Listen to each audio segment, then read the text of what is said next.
Welcome to The Problematic Gaze with me, Dr. Lee Arnott. And me, Dave Moore. Each episode, we will turn our eyes onto something from the past and analyse it and see if it's problematic, and if it's problematic, why it's problematic, and what that says about society and culture then, and what it says about society and culture now. And dear listener, if you want to follow us on Facebook, we've got a page there, The Problematic Gaze, and if you want to follow us on X or Instagram, we're at Podcast Gaze, Gaze.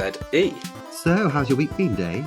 It's been good, been very busy. I'm happy to say the weather has improved and we've actually seen some glimpses of sunshine. Yes, I know, it's been quite the transformation, hasn't it? Suddenly everybody's smiling. There is wall-to-wall flesh here in London town. I mean, I haven't known where to look on some occasions, really. I've had to avert my eyes. Sometimes I haven't had to avert my eyes, which is another story. Well, let's face it, that's the primary reason why we like a bit of sunshine, isn't it? See people wearing less garments walking down the road.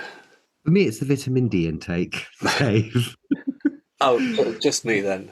But saying it's been nice weather, I've been holding myself away in dark rooms doing work, etc. And I went to the library the other day and I've got something that I need to get off my chest. Go on. People eating loudly.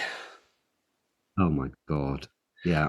So I was in the library. This man came and sat next to me, and he could have sat anywhere in the library, but he came and sat next to me, and I'm always very wary about making noise in the library. I don't like it, just go there to do my work, etc. Yeah. And he sat there, and I thought he was crunching polo mints. And when you're on the verge of saying something and exploding, but in a very typically British way, you just kind of look over and tut every now and again, or huff. Yeah.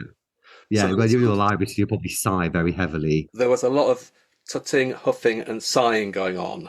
And I was like, how can one man crunch so loudly? And then I kind of looked over again and gave him a glare, but he wasn't paying any attention. And then I realised in the library, the mouse you can get, in the old-fashioned mouse, because it's in the library and, the Tory government haven't allowed for improvements in libraries and services for many, many years. It was an old-fashioned mouse, and it had like a little dial that you kind of push up to kind of go up and down the page.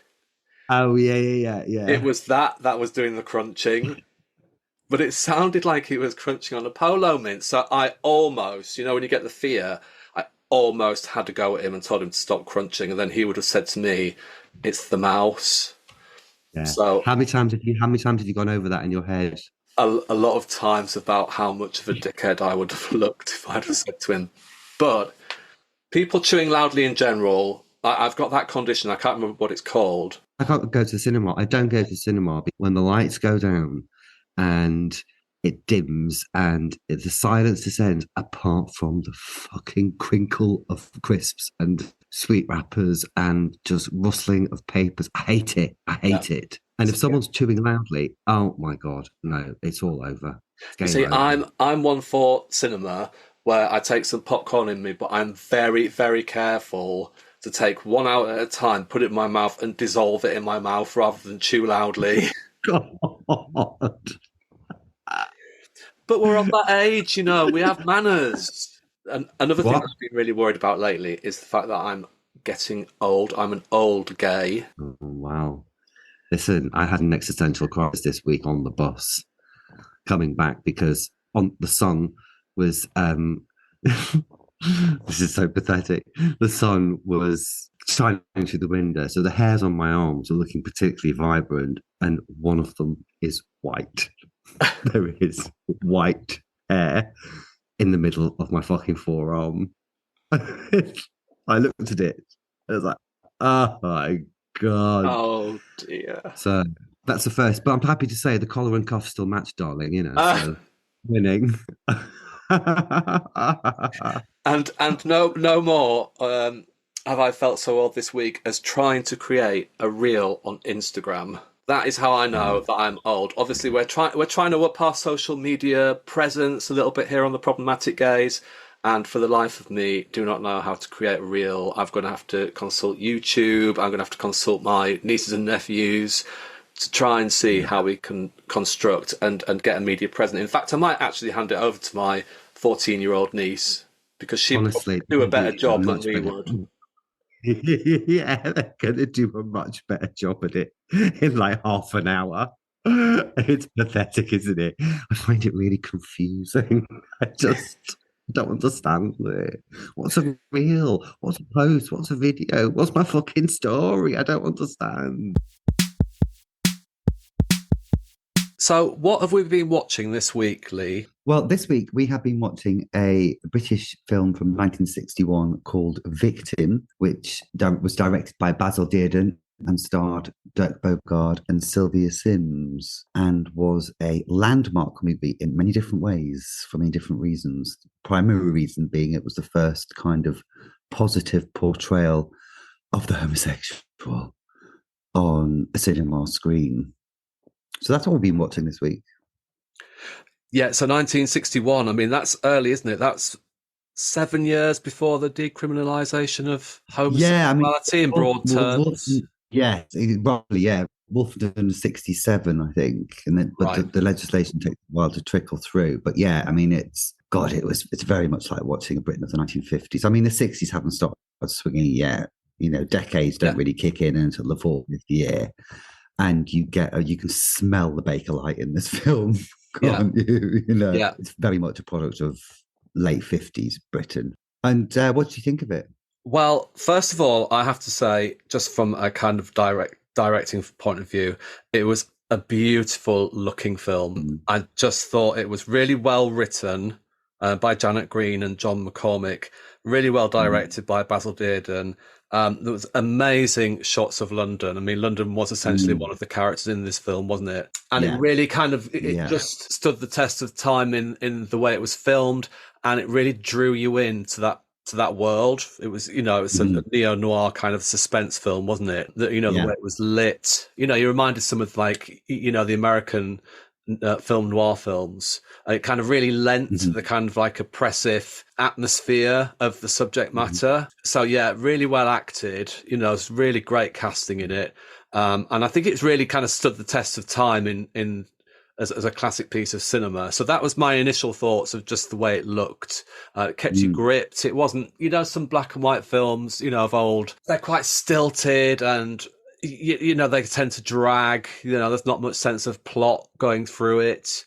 But this, it was just like a really robust story, really well told, I thought. So that's my initial thoughts on it. And I think it's well worth, you know, for people who are listening thinking, well, black and white movie, you know, in the 50s, is it, you know, should I watch it? I think it definitely should. I think it really holds its own. Yes, yeah, and it is available on YouTube. But we watched it both on YouTube, didn't we? There were two versions on there.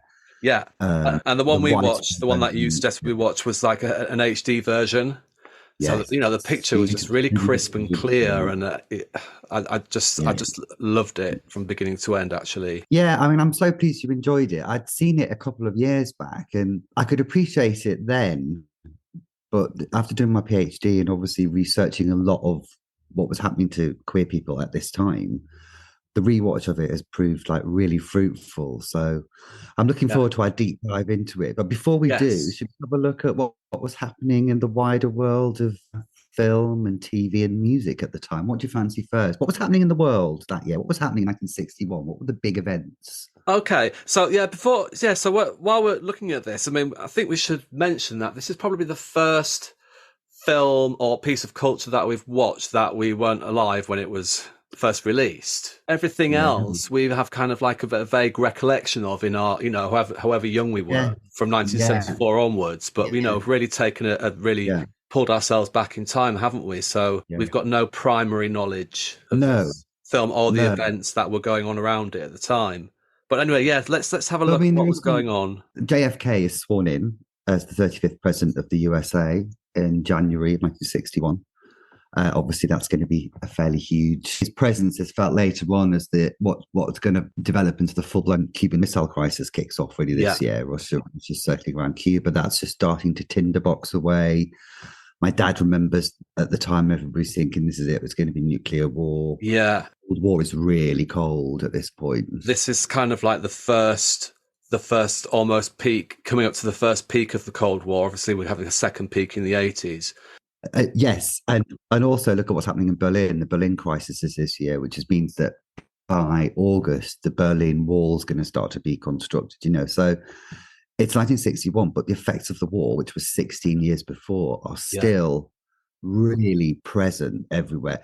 In London itself, as you said in this film, the amount of bombed out of London was still, city centres were still playgrounds for kids, just covered in rubble, Yeah. So yeah, it feels like this big international event.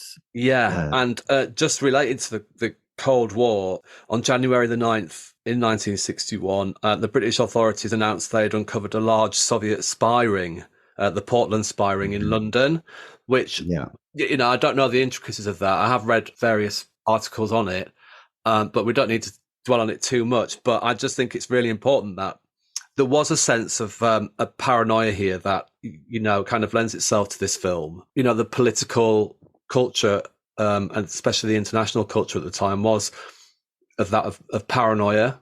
Spying and spies become a real cultural thing in the early 60s as a result of all this chat.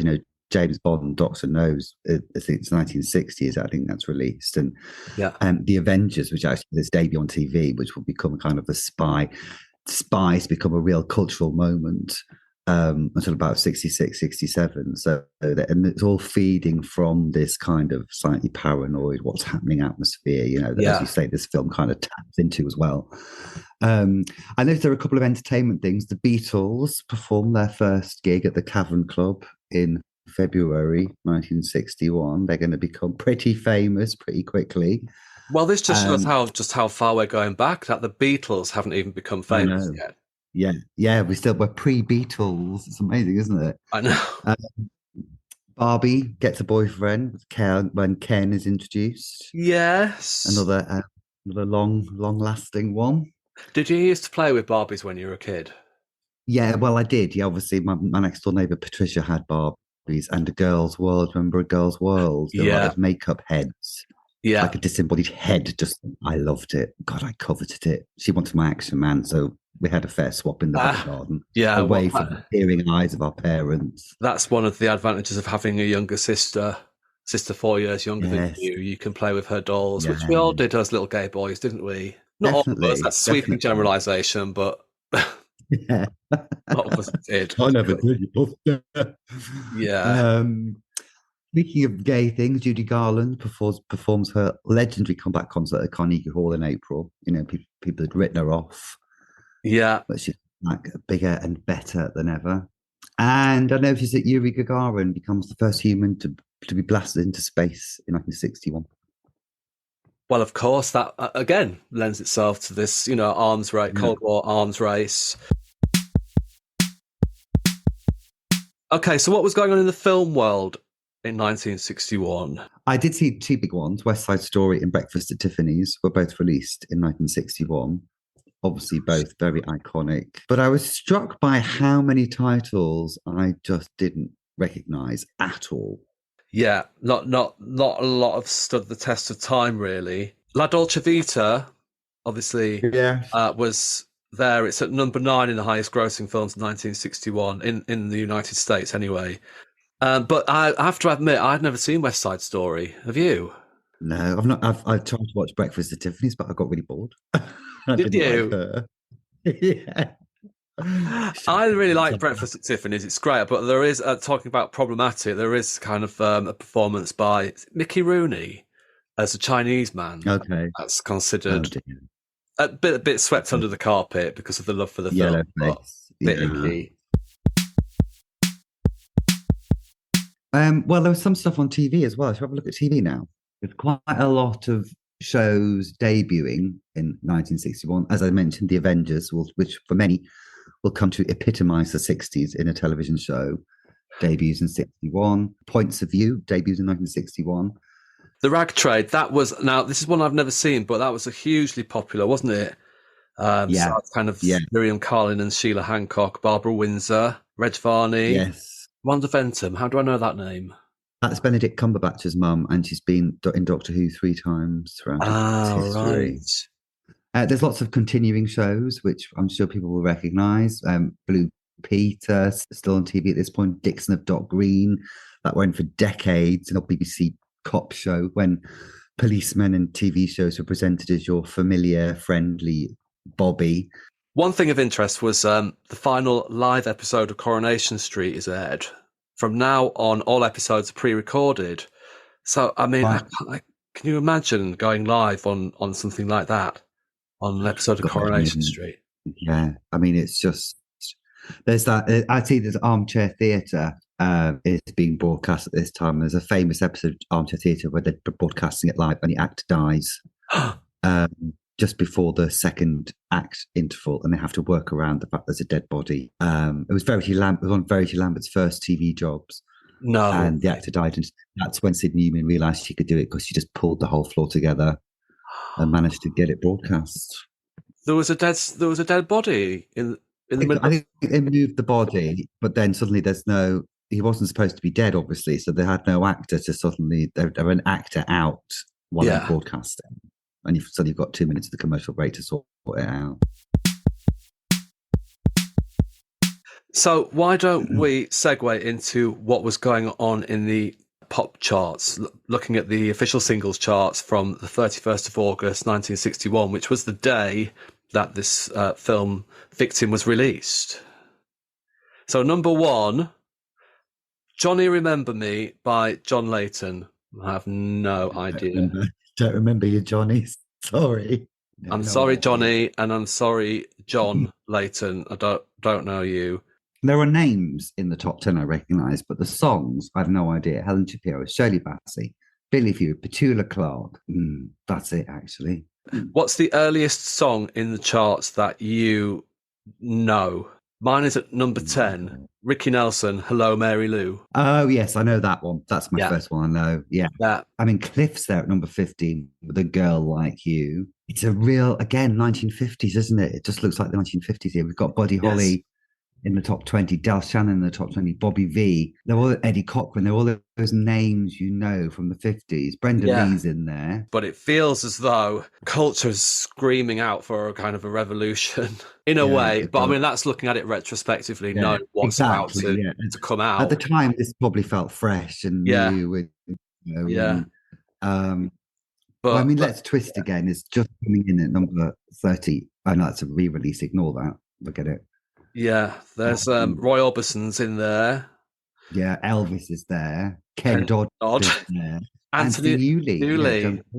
Is that What Kind of Fool Am I? Is that the kind of fool am I? Yeah, that will be covered by it's What Kind of Fool? That's covered by Scylla. Yeah. Friend of the podcast.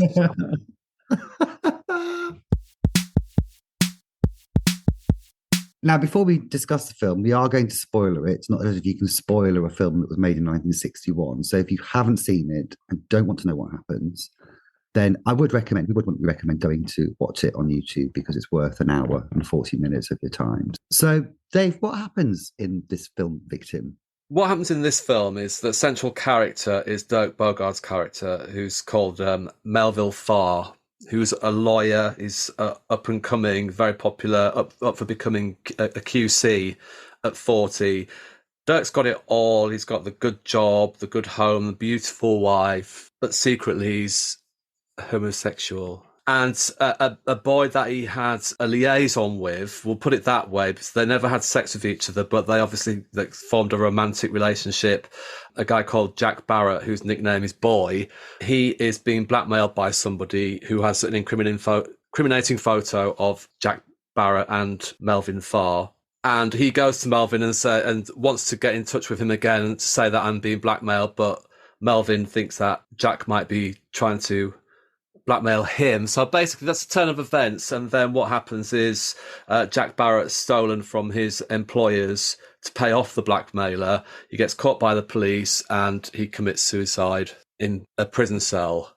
And this film is basically Dirk Bogarde's character trying to get to the bottom of who's blackmailing his ex-boyfriend, would we say? Not even lover. So then Dirk, Mr. Farr, kind of runs into goes on a a kind of quest to find out who's blackmailing all these other closet homosexuals as well.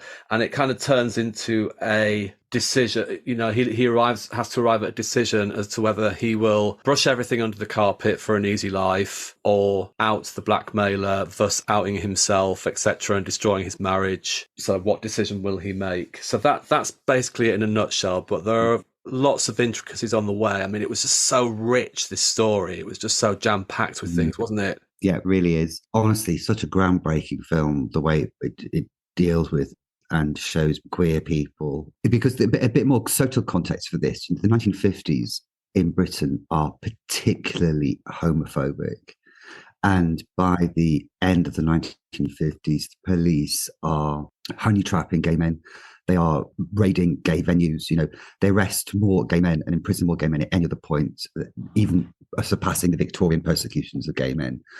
And whether that's rebuilding the nation after war, you know, and gender roles have to be very heavily prescribed. The man is the breadwinner. He goes out to work. The woman stays at home. You know, there's no place for gay people or queer people in trying to regenerate and rebuild a country. So the press, it's very much like you see the press whipped up against immigrants today or trans people today. Yeah. This was the press fury of the 1950s. And there's a very famous high profile case of an aristocrat, the Wildberg case. I think it's 57, where a man openly says in court for the first time, I'm a gay man and I'm not embarrassed about it or ashamed about it. It's illegal to be gay. You can be put in prison. So this film, what struck me is actually how sympathetic it is and the characters in it are, and how it really humanizes. And through Melville's journey, we meet a lot of other types of gay people who are all working class gay people, the actor, the upper class types, and they're all portrayed in a sympathetic light. It's an astonishing film, actually. You know, the word homosexual doesn't get mentioned until 27 minutes into the movie. There's some, because for the first kind of 20 minutes, you're not sure what Barrett's done, is he? You just see this guy on the run from the police. It's deliberately very coy about saying what's actually happening here. And when he calls Dirk Bogarde's character, and Dirk Bogarde says, if you call me again, I will get the police on you. You're still not sure. So. No, and I thought that was really, really useful kind of technique, because the guy, Jack Barrett, who was the one in hot water for stealing from his employers to pay off the blackmailer, he came across as a really sympathetic character, and you were kind of rooting for him for the first 20 minutes, trying to find out what's happened to this poor young man. He's desperate. He's on the run. He's going to people, and they're not really helping him, or they might be giving him a few quid to help him on his way. And you're actually really rooting for him. He's a nice looking young lad, and you just think, oh, this boy's just got himself into a bit of bother, you know, but you don't know explicitly that, you know, he's gay. And I thought what was really interesting is the fact that it reminded me of Psycho in a way, where they build up this kind of main character in Janet Leigh, and then at the end of the first act, they both die. Yeah. That was a real shock that actually... Well, I thought he was the main character in this film, and then he's just killed himself. So it was a real kind of reversal of expectation. And Psycho was released either the year before or the year after this. I just thought it was a really similar story technique. Yes, kind of shock you into thinking, oh my God, what's going on here? I can't. You know, it's just kind of, again, it kind of highlights that paranoia of the time. Like, I don't really know what. It unsettles you as a viewer. Yeah, I mean that initial coyness, you know. And the first kind of hint is when Barrett meets one of his friends while he's on the run, gets some money off him, and his girlfriend's there, and she has a really homophobic reaction, and she says he should stay with his sort. That's when you first realise, okay, this is what's going on here. Yeah. And then the filmmakers didn't want to scare the horses. You know, you don't want to scare the straight people off. You know, the contemporaries, when this film was released, it was popular. But people wouldn't queue at the door of the cinema. They'd queue for a building away, so people wouldn't think that they were going into victim, you know, because it's seen as a pro-gay story. Yeah. But you have to not jump straight in with it, and you know, you have to build it up. And I think it does it really skillfully. You know, that this initial ambivalence or uncertainty about what Barrett's done, and then they do, you know, and then you get some really intense discussions on like gay rights. the nature nurture argument, all of Yeah. this really interesting dialogue. It's like, It was really good at kind of presenting two conflicting points of view with, for example, the detective and his subordinate. So the inspector and then the detective. One, mhm, the one who was leading the investigation was quite, sympathetic to this. It's what, I think it was him who mentioned that, the law against homosexuality is like a blackmailer's charter. That's what it was kind of. yeah, And the police were kind of well versed in this. And 90% of blackmail cases were because of blackmailing somebody to reveal that they were gay. But there were conversations with characters that presented two very conflicting views. And especially in the pub with the lady who was kind of like, who was just fabulous, who propped up the bar. She was a very kind of like Pat Butchery kind of Cat Slater kind of character, Bette Lynch, wasn't she? She was Madge, the good time girl. Good time girl, Madge, and model. Had a really interesting conversation with the landlord, and she was kind of basically saying to him, "Who's it hurting? They're still people after all." And he had a very kind of negative view of it, even though he was happy to take their money. Yeah, and some of the negative comments from the landlord and the younger police officer follow this kind of familiar tropes of this kind of straight panic that the young policeman says the law's needed, the other weaknesses will follow, this idea of corruption. And he says the landlord says that, who knows what will happen if they let the gays be legal. It says historically, again, there's always been this sense that of infection of homosexuality. Homosexuality is something you can catch, if you like. Yeah. And if you open the doors to gay people, then you're going to open the door to God knows what else is coming in. It was just those arguments. Again, like they were in this film, are spoken aloud, but then they're refuted, and they're not left to hang and they're not left to give power. And I thought it was just really, really really interesting. Really interesting, yeah. And what I found quite profound was just the overwhelming sense of paranoia that everybody had. With reason, you'd translate, go to prison, you'd lose your job, you'd lose everything. You'd be a social pariah. These men are clearly terrified of the discovery, and you can get the sense of shame that comes from the character of the barber. He's one of the other guys that's being blackmailed, and some of his lines, I can't help the way I am, but the law says I'm a criminal, just by this quirk of legality that's being gay is equated with violence and robbery, another character says. That barber, said his character had been in prison 4 times for being gay. Nature played me a cruel trick, he says. Yes. There's no magic cure for how we are, he says, So with good reason that men are terrified of being outed, because it would absolutely destroy them. And their families. Absolutely. And family's interesting, because what do you think of Laura, Melville's wife in this film? What's your take on her?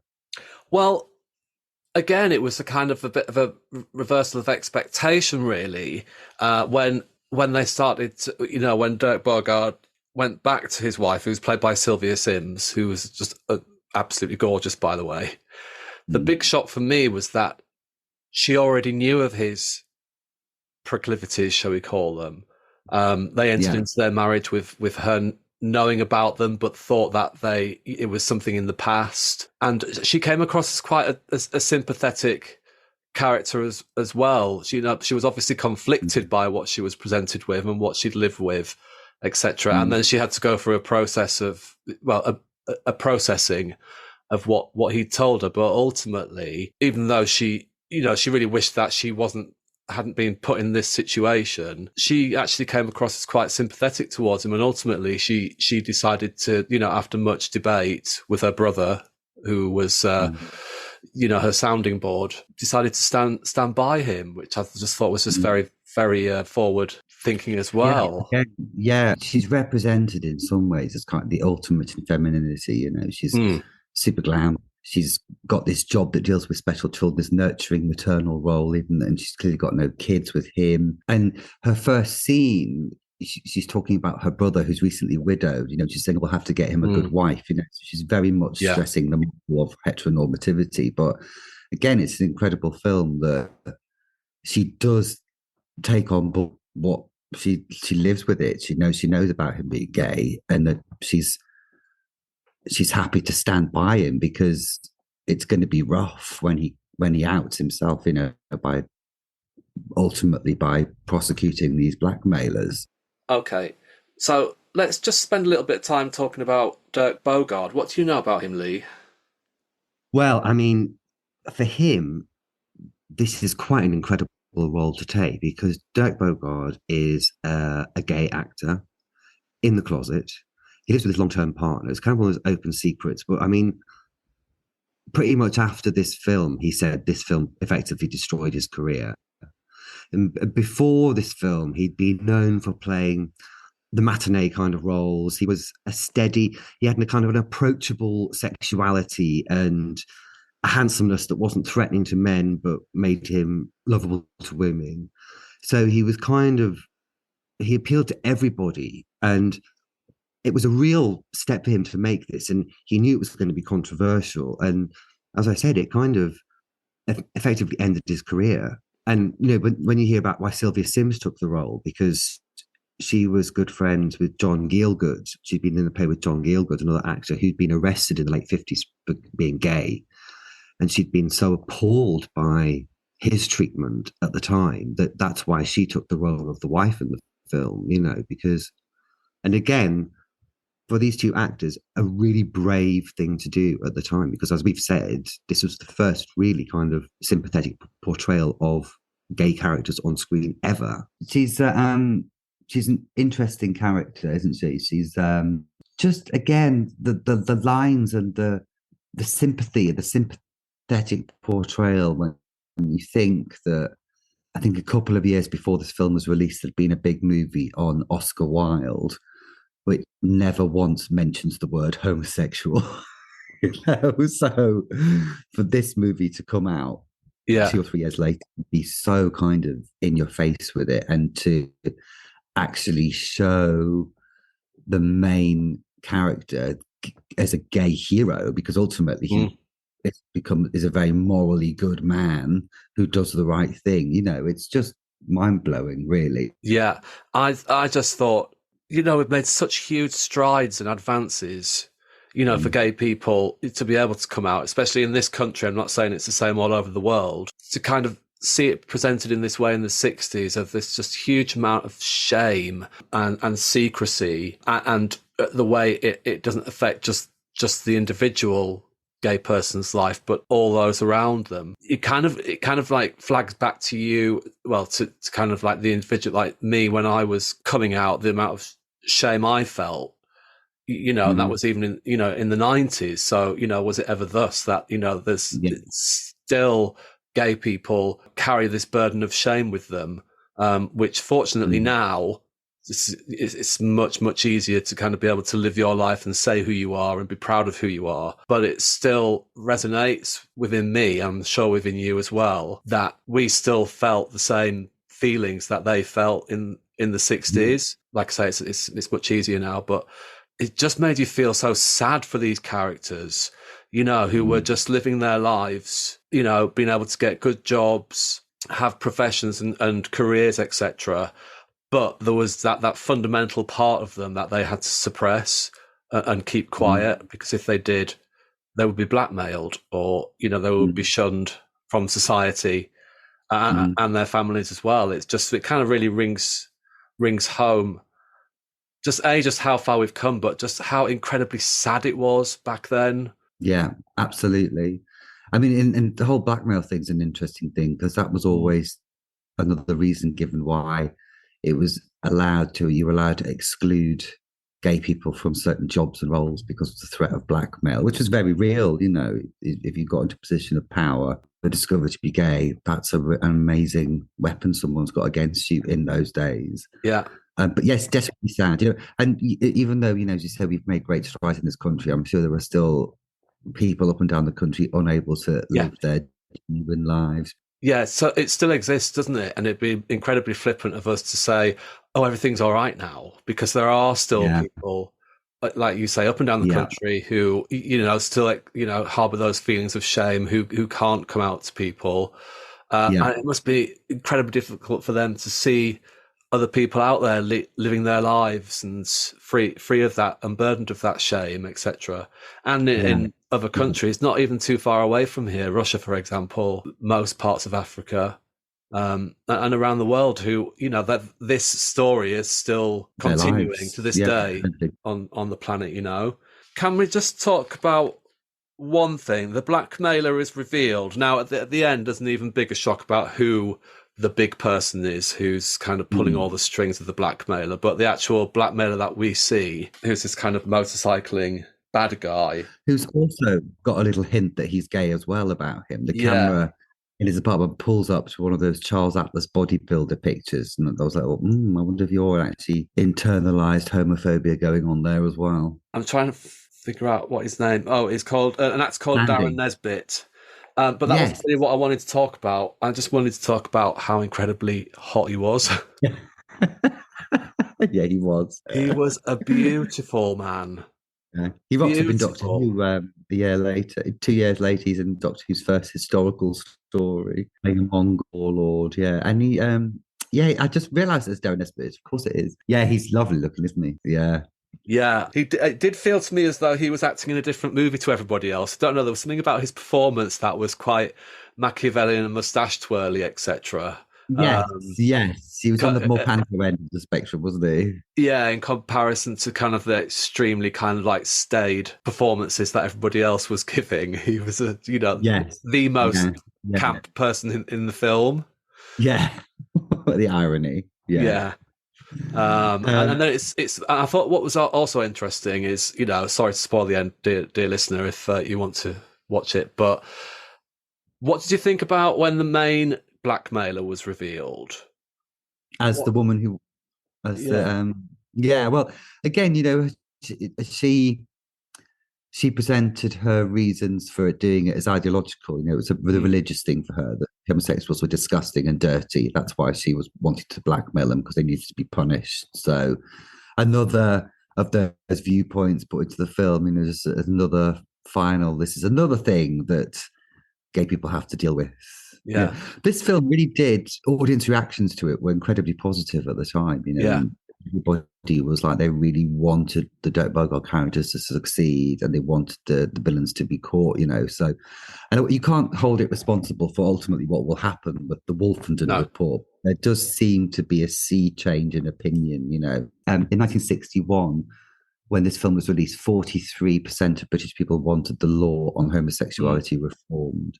Yeah. A few years later, that figure has increased from 43% to 68%. Yeah. Now, it wasn't just this film.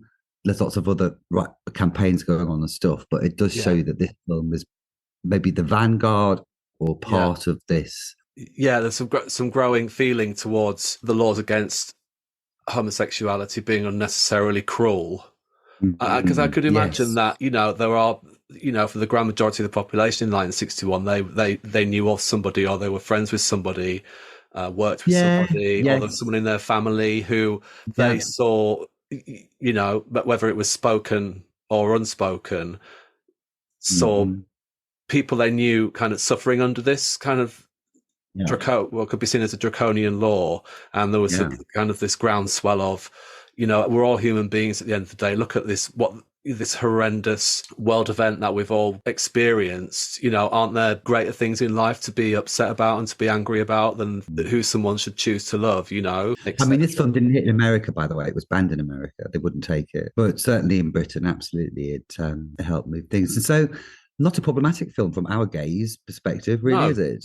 No, again, it's one of those things that, we're finding on this podcast, aren't we, that, majority of things we watch are that they were considered okay at the time and then they've since become problematic. But this is one of those things that kind of subverts it, that it was problematic at the time, but now isn't seen as problematic. Well, I'm very pleased we watched it and enjoyed it, because I really enjoyed it. I did too. I would urge our dear listener to go and watch it. It just feels like, it's still very contemporary even now, even though attitudes have shifted, there are still arguments going on in the world. For example, the trans issue that you could kind of relate to this film about, feelings of, persecution, of paranoia, etc. And then when you watch it, you think actually there's not that much to worry about apart from the people who are on the most extreme ends of the conversation. Yes. But yeah, the people on the extreme end of the conversation who want to take Britain back to this time when this film was released, it's like, no, thank you. No, thank you. So that was the film Victim from 1961. Really enjoyed that, Lee. Thanks for the suggestion. Well, I'm very pleased you enjoyed it, so that's lovely. So what are we turning the problematic gaze to next week, David? In one. Does that give you a clue? Yes, it does. Next week, we're going to be looking at Bullseye, which was a quiz show, TV quiz show from the 80s and the 90s in the UK, hosted by Jim Bowen. I think anybody of a certain age in the UK will know or have seen Bullseye. So let me tell you, it's an absolute humdinger. This is what the problematic gaze was created for, really. If you want problematic, it's got it in droves on Bullseye. So don't miss it. It's going to be amazing. Until then, please follow our socials at Podcast Gaze and do like our episodes and our content. So until then, Dave, what a pleasure it's been as ever. As always, yes, till next week, Dr. Lee Arnott, goodbye. Till next week. Au reservoir.